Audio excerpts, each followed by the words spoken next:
Hey everybody, and welcome to Quarantine Stuff You Should Know. My name is AJ Hannenberg. I am your host, and I'll be keeping you company through 101 days of the Decameron, or as long as this quarantine ends, as often as I can get these stories out to you. As you know, I'm still teaching in the meantime.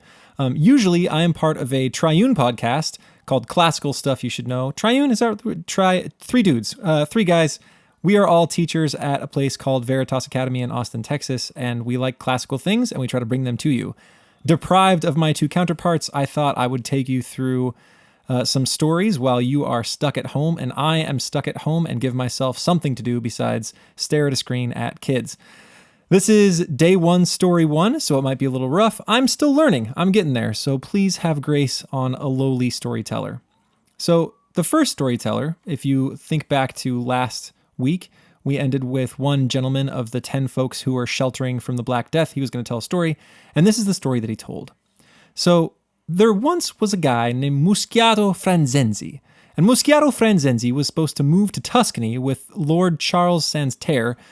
He was a relative of the king, and this Muschiato was a merchant, and as merchants go, he had business kind of everywhere and tied up in a bunch of things, and people owed him money, and he owned little chunks of things, and he was just at a loss as to how he was going to move and do it efficiently, especially because he didn't have someone to go recover the loans that he had made to quite a few people in Burgundy. And he had heard about the Burgundians, that they were quarrelsome and evil and untrustworthy, and he could think of no one he could rely on who would be sufficiently wicked that his wickedness would match theirs. He's like, I don't know who's bad enough to go get money back from the Burgundians, these horrible people. But there came into his mind a guy he knew named Sir Chaparello de Prato. And Chaparello, his name probably means little log, but they called him Chapalito because it sounds like little hat or little, wreath or crown or something like that. So they named him Chapalito, and he got called in by this fellow, Muschiato Franzenzi, and he was maybe the worst man who has ever been born. He was a notary, and every single document he wrote up, he tried to make it false. He would feel ashamed if anyone found a document of his to actually be legitimate. Of women, he was as fond as dogs are of being beaten with a stick. He did not like the ladies.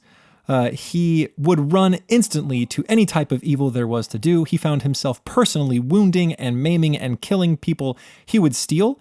He had no compunctions about lying, so whenever he went to court, he would swear his oath and then just lie through his teeth as much as he possibly could. And he would spit in church, and he would do all kinds of terrible, horrible things.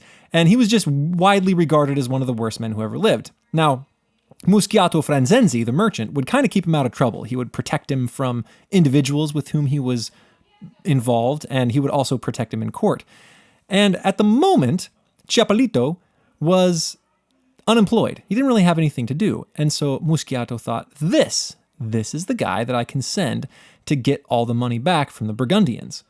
So he sent him, and he started staying with two guys from Florence, two Florentines.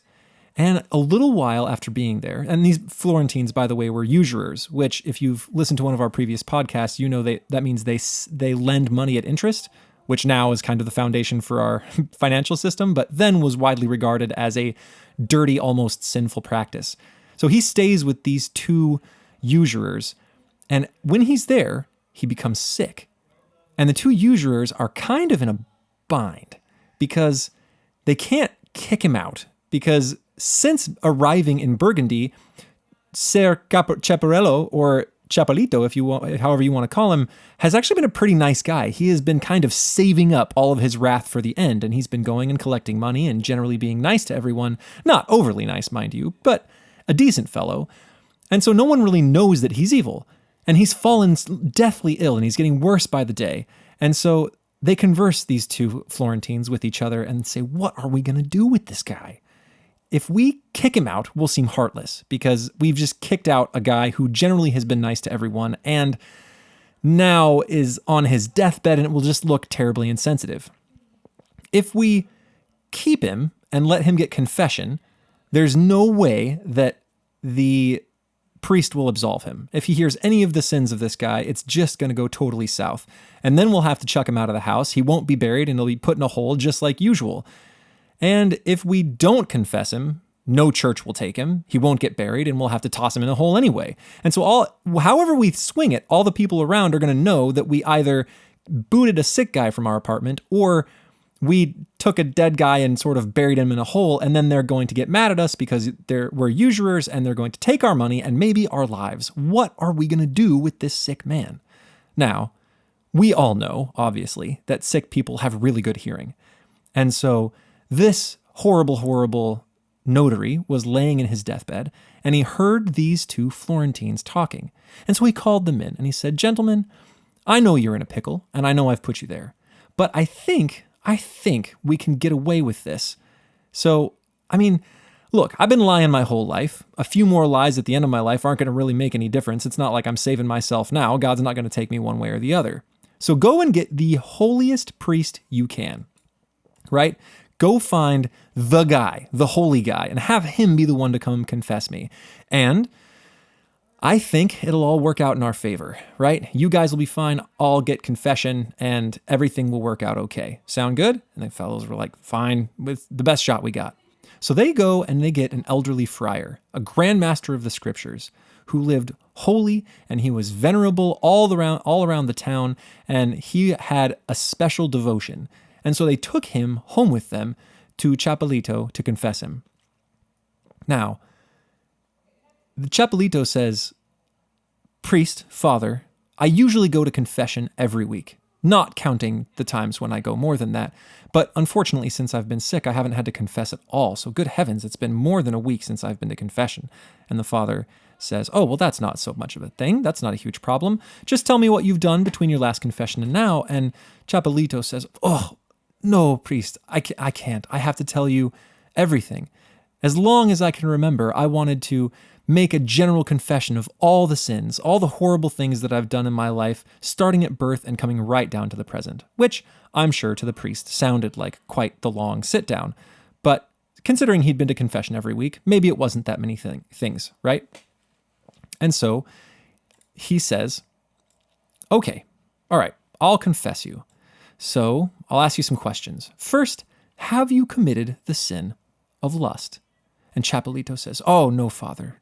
No, I'm as much a virgin now as I was when I came out of my mother.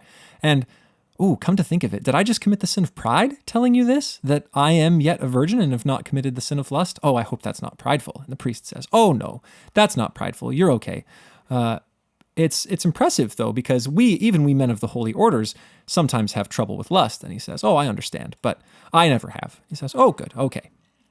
What about the sin of gluttony? Have you ever committed gluttony?" And Chapelito says, "Oh, alas, I have to say that I have. While I fasted at least 3 times a week, sometimes during fasting, I would drink the water as if I were a lush, and I enjoyed it just as much as some people enjoy drinking their wine. Probably too much so. I enjoyed the water, and so I'm sorry. Yes, I have absolutely committed the sin of gluttony." And the priest says, "Oh, that's a trifle." And no matter how holy a man is, after a long fast and working really hard, drinking always seems good. And Chapelito says, "Don't say that to console me. Surely you must realize that I know how every act we perform in the service of God has to be done wholeheartedly and with an unspotted soul, and how anyone who does anything otherwise he's committing a sin." And he says, "Okay, yeah, fair point. You kind of got me there.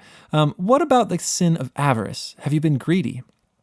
And he says, "Oh, I have to say that I probably have, but not so much. I mean, I'm living with usurers, but I was here to lead them away from their usury, and I swear if I wouldn't have gotten sick, I would have succeeded. They were almost there.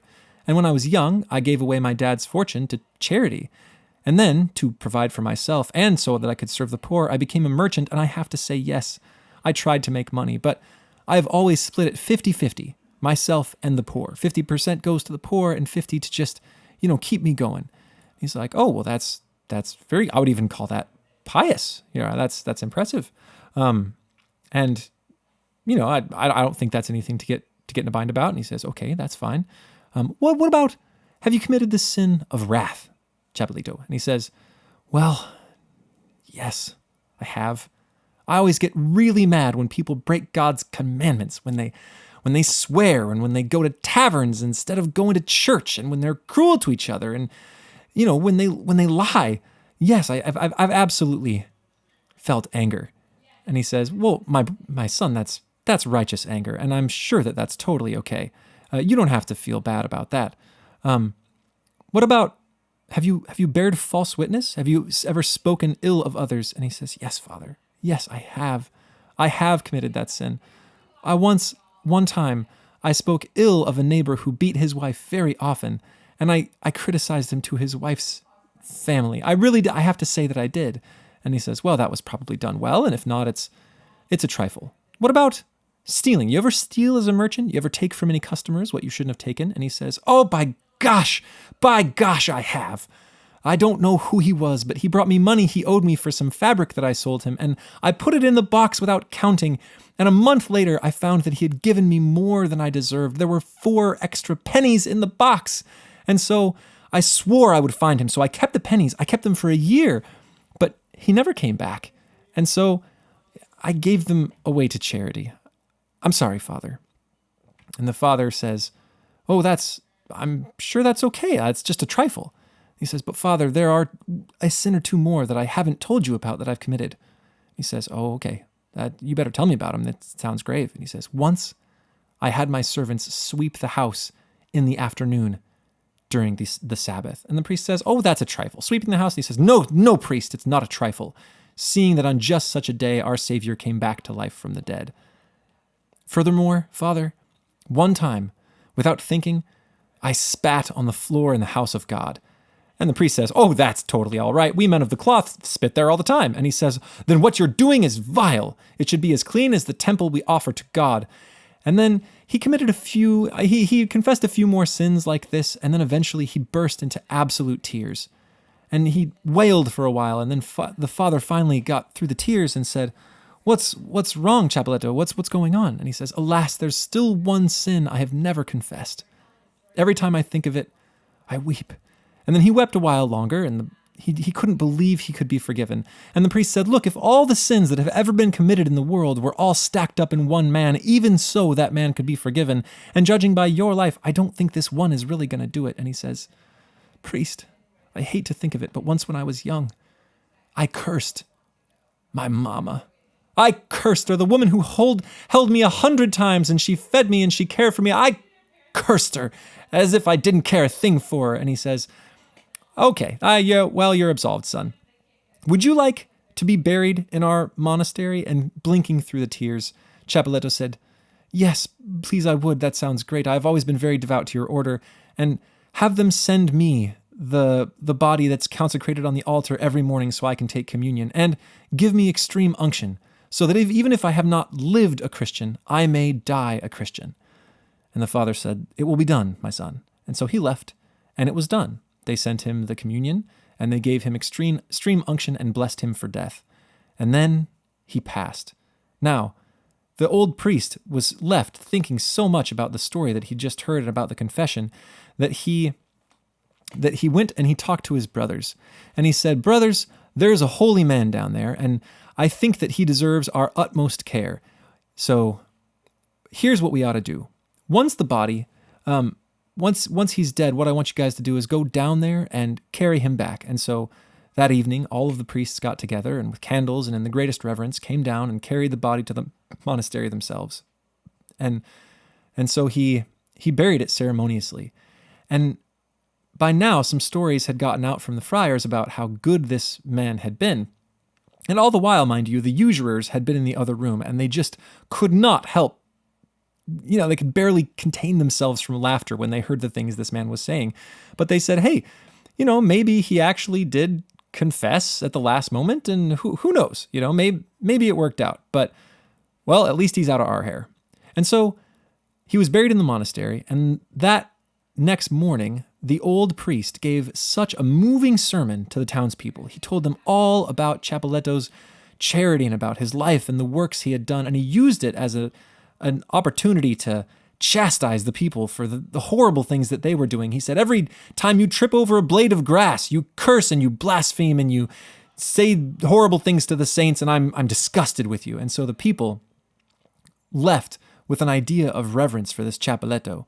And then it wasn't long until they were saying their prayers to him, and they called him Saint Chapelletto. And then they started putting candles near his grave, and they started hanging pictures near his grave. And then eventually they started to pray to him. And that, dear listener, is how, on occasion, we might accidentally, because we don't have divine judgment, set someone up as a saint who is not a saint. But aren't we lucky? Aren't we lucky that God does not consider the intercessor? He doesn't consider the in-between. He knows if that man was good or not. What he considers is the holiness and the desires of the person doing the prayer. So even if the intercessor isn't worth a lick, and we don't know where Chapelletto ended up, he could be in heaven if he really did feel some remorse there at the end, or he could have ended in hell. But most likely, he's in hell. So the people that prayed to him don't quite know what they're doing, and aren't we lucky to have a God who listens to us despite the person that we pray to? And that is the first story from the Decameron. I told it as best I could. I hope you enjoyed it. And I wouldn't mind a little bit of feedback. If you're feeling like giving feedback, I want to know if you want me to comment more as I go through and bring a little bit of interest to the stories, or just retell it like I did today as best I can. I tried to keep myself and my commentary out of it and get fairly close to the story while not boring you by just reading it. So send feedback if you want. The new email that we've got is theguys@classicalstuff.net. You can send emails directly to us there. You can also check out our website at classicalstuff.net. And now, a new thing, we have more than 100 episodes available on iTunes. So if you want to go check out past episodes, it goes all the way back to episode 1. And you can start when it was just me and one other guy, Graham, and we were cheek to cheek over a single microphone in our campus so long ago. So if you'd like to hear more from us, you can check those out. You can also tweet at us at CLSSCAL stuff. And I think that's it. Yeah, I think that's it. I will try to get another one of these out tomorrow if I possibly can. They're proving to take a little more time than I anticipated, but I will do my best. So thank you, listener, for listening to me, and I hope you're having a happy quarantine. I know I am. See you later.